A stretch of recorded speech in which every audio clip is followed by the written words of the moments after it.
नमस्कार, मैं रिजेंट गिरी। आज तक बिहार से इस वक्त हम मौजूद है बेतिया पश्चिमी चंपारण के सिकटा प्रखंड में, जहां पे आप देख सकते हैं यहाँ पे काफी प्रदर्शन जो भाकपा माले के द्वारा किया जा रहा है और अंचल ये सिकटा के ही काफी तमाम जनता के साथ यहाँ पे प्रदर्शन में उतरे हुए हैं। और यहाँ पे हम जानकारी लेंगे कि इस प्रदर्शन का उद्देश्य क्या है और क्या प्रदर्शन का मेन उद्देश्य क्या है। क्या नाम हुआ आपका? मेरा नाम राजन कुमार शाह हुआ। अंचल कमेटी के हम सदस्य हैं, भाकपा माले अंचल कमेटी सदस्य। भाकपा माले के अंचल कमेटी सदस्य हमारे साथ अभी इस वक्त मौजूद है और इनसे हम पूरा जानकारी लेंगे कि आखिर मामला क्या है और क्या मतलब क्या ऐसा चीज हुआ है जिसके लेकर के आज इतना प्रदर्शन किया जा रहा है। बहुत बहुत धन्यवाद रिजंट भैया। आज हमारे अखिल भारतीय ग्रामीण खेत मजदूर सभा के बैनर तले आज पूरे राष्ट्र में, पूरे राज्य में हर प्रखंड पर प्रदर्शन हो रहा है। और इसमें हम लोग का मुख्य मांग यही है कि मनरेगा में 200 दिन का काम मिले और 600 रुपया मजदूरी हम लोग को मिले, जिससे गरीबों को अपना भोजन और वस्त्र दवाई का जो जेन्युइन खर्च है वो पूर्ति हो सके। यही हम लोग का मुख्य उद्देश्य है। अच्छा, और जैसे काफी लोग कह रहे थे बिजली को लेकर, इंदिरा आवास को लेकर, क्या है यहाँ सिकटा प्रखंड में बहुत काफी भ्रष्टाचार है। भ्रष्टाचार के मामले में सबसे पहले हमारे इंदिरा आवास जो है गवर्नमेंट के तरफ से, उसमें 20,000 25,000 रुपया घूस लिया जाता है। 20 से 25,000 का घूस लिया जाता है। उसके बाद जिसमें जो मनरेगा का मजदूरी होता है उसमें भी 5,000 रुपया घूस लिया जाता है। राशन कार्ड बनवाने के नाम पर पैसा लिया जाता है। उसके बाद बिजली बिल, हमारे सिकटा प्रखंड के जो जेई हैं वो ऐसा बिजली बिल भेजते हैं अटपटा। मान लीजिए कि 100 यूनिट बिल है तो 500 यूनिट का पैसा ऐसी बिल बना के भेजते हैं। ये सब दलालों का अड्डा बन गया है। यहाँ के सीओ, बीडीओ और जेई जो भी हैं वो सब दलाल बन चुके हैं और अपने अपने स्तर से जो ऐसी समाज में होते हैं बिचौलिया, उनको फीट करके और अपना पैसा कमाते हैं।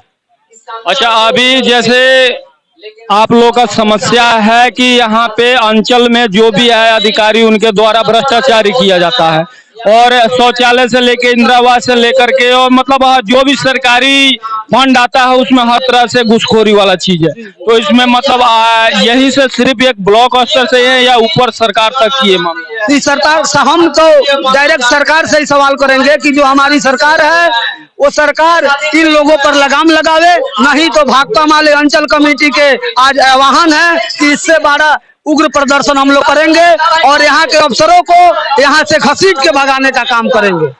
यहाँ आपने सुना हमारे जो नेता है, इन्होंने बताया कि अंचल में जो भ्रष्टाचारी हो रहा है वो उनको सही होना चाहिए, लेकिन मेन जो मुद्दा है यहाँ हमारे जो बिहार सरकार, जो नीतीश कुमार जी है, सबसे बड़ा भ्रष्टाचार वही है और उन्हीं के द्वारा भ्रष्टाचारी जो ऊपर से लेकर नीचे तक फैलता है। अगर ऊपर के भ्रष्टाचारी सही हो जाए तो नीचे कोई नहीं चाहेगा कि भ्रष्टाचारी करे, लेकिन सबसे बड़ा सरकार यहाँ भ्रष्टाचार है, जिसके वजह से आज ये ग्रामीण क्षेत्रों में भ्रष्टाचार होता है। लेकिन नीतीश कुमार अगर भ्रष्टाचारी को खत्म कर दें तो सीओ साहब, बीडीओ साहब का क्या हिम्मत है भ्रष्टाचारी करने का? बिल्कुल सही बात बोला आपने। अगर नीतीश सरकार अगर सही होता, अगर उनके अंदर करप्शन और भ्रष्टाचार नहीं होता तो यहाँ पे कोई ऐसा अधिकारी नहीं है जो किसी गरीब को परेशान करे और पैसा खाए। ऐसा तो लग रहा है कि हमारे नीतीश सरकार ही इन लोगों से दलाली ले रही है, तभी तो भ्रष्टाचार इस तरह से किया हुआ है। अब बताइए, हमारा बिजली पिछले सितंबर में आया था कम से कम 6,000 का, अब आया है 37,879 रुपया का। एक महीना में, पहले महीना 6,000 और आज इस महीने में 37,879 रुपया का बिजली बिल आया है। देखिए यहाँ के जो बिजली विभाग का जो जेई है कितना चकोड़ा और चोर आदमी है, जिन्होंने एक महीना में जो 6,000 का बिल था उसको दूसरे महीना में 37,000 का बिल बना दिया। जरा ये सोचने वाली चीज है कि आखिर ये बिल कैसे बढ़ा, एक महीने में 37,000 का बिल कैसे आया। ये करप्शन सबसे बड़ा सरकार की नीति है और गरीबों को, उनका नीति है कि गरीबों को यहाँ से, बिहार से हटाया जाए और गरीबों को मार करके और घर तोड़ा जाए, जिसमें काफी लोगों ने बताया कि हमारे पास रहने के लिए घर नहीं है, लेकिन सरकार उसको भी तोड़वा रही है। ऐसा क्यों होता है? एक बिहार ऐसा राज्य है जो बिल्कुल एक भ्रष्टाचार है, बाकी और राज्य में जाए वहां से गरीबों की पहले सरकार सुनती है, लेकिन यहाँ बिहार में ऐसा कोई चीज नहीं है जो सरकार सुने। सर, हम लोग तो दलित आदमी है, 5, 7, 10, 15 लाइन पर सा गाँव में है। हम लोगों का जमीन नहीं है, रेल के किनारे बसे हुए, आज रेल भी वो उजाड़ रही है सरकार। इस तरह से कई रेलवे के द्वारा उजाड़ा जाए। हाँ, रेलवे के द्वारा उजाड़ रही है, तो सही बात है। लेकिन हम लोग कई बार सीओ साहब के पास में गए, लेकिन इसके बात कोई नहीं सुनते हैं।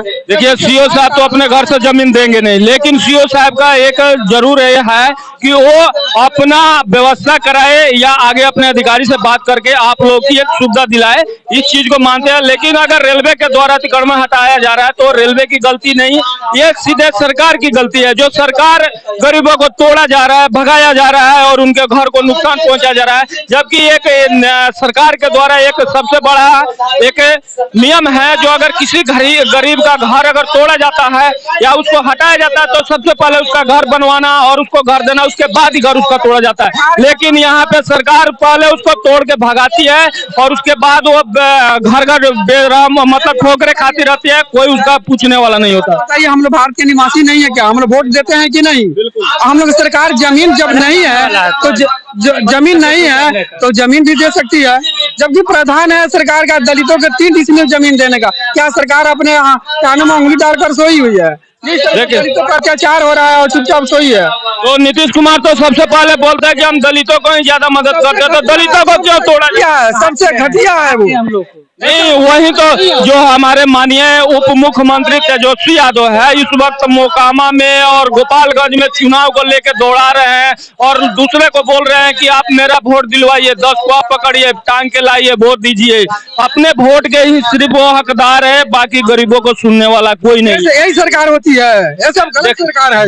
ये किसकी गलती है? सिर्फ जनता की गलती है। आप लोग एक नया सरकार चुनिए, नया एक अपना नेता चुनिए, जिससे आप लोगों की समस्या सुने, आपकी जो भी समस्या उसको पूरा करे। अगर आप बताइए नीतीश सरकार इतना भ्रष्टाचार नहीं होता तो आज गरीबों को घर तोड़ा जाता, वो हटाया जाता, उनको नहीं तोड़ा जाता। कहाँ जाएंगे सर? कल से कहाँ जाएंगे?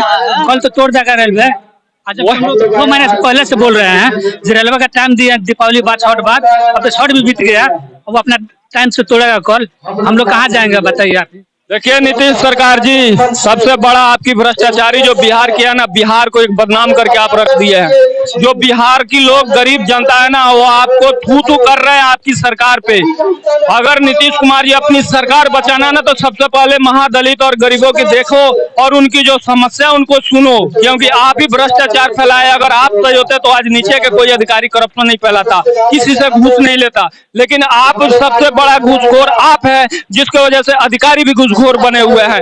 और इसके सुधार के लिए नीतीश कुमार को ही सुधारना होगा, नहीं तो आप लोग सरकार को तोड़ दीजिए। जो ऐसे सरकार आप लोग की समस्या ना सुने, सरकार को गिरा देना चाहिए। नीतीश सरकार में कभी हम लोग नहीं देखे हुए हैं ये इतना नीच गिर चुके हैं, दलितों पर या अन्य गरीबों पर इस तरह से अत्याचार कर रहे हैं। वो सिर्फ वोट के लालच से है। नीतीश सरकार कम से कम लाज रखो, शर्म रखो कि गरीबों को तो बसाओ यहाँ के, जबकि निवासी है तो क्यों अत्याचार करा रहे हो भाई? देखिए ऐसे ऐसे गरीब जो है बेचारे अपने घर तोड़े, घर बचाने के लिए आज आ रहे हैं। क्या समस्या है आपका? समस्या है जो हमने के मुस्मात बन सन आगा ना पीछा बा, तो 400 रुपया मिल रहा, उससे काफी हो या नेपाल में 68,000 मिला था। वो सरकार ने डाला था कि दोसर डाला था। हाँ, पेंशन को लेकर के इनकी मांग है माता की कि जो वृद्धा पेंशन की जो 400 रुपया आता है, वाकई में 400 रुपया आजकल कुछ नहीं होता है। 400 रुपये से सब्जी भी नहीं पूरा हो सकता है। ये जो 400 रुपया ना नीतीश कुमार जी, इसको कम से कम जो वृद्धा पेंशन किया ना, कम से कम 5 से 6 हजार करना चाहिए आपको, ताकि ऐसे ऐसे गरीब लोग अपनी कम से कम परिवार और बच्चों को पाल सके। और जिनके बच्चे नहीं है, कोई कमा कर देने वाला नहीं है ना, वो अपनी अपनी कम से कम पेट और अपने घर सुरक्षा रख सके। ये सबसे बड़ी कमी आपकी नीतीश सरकार की जो ये भ्रष्टाचारी है ना, कम से कम इसको सुधार के ऐसे ऐसे गरीबों की मदद कीजिए।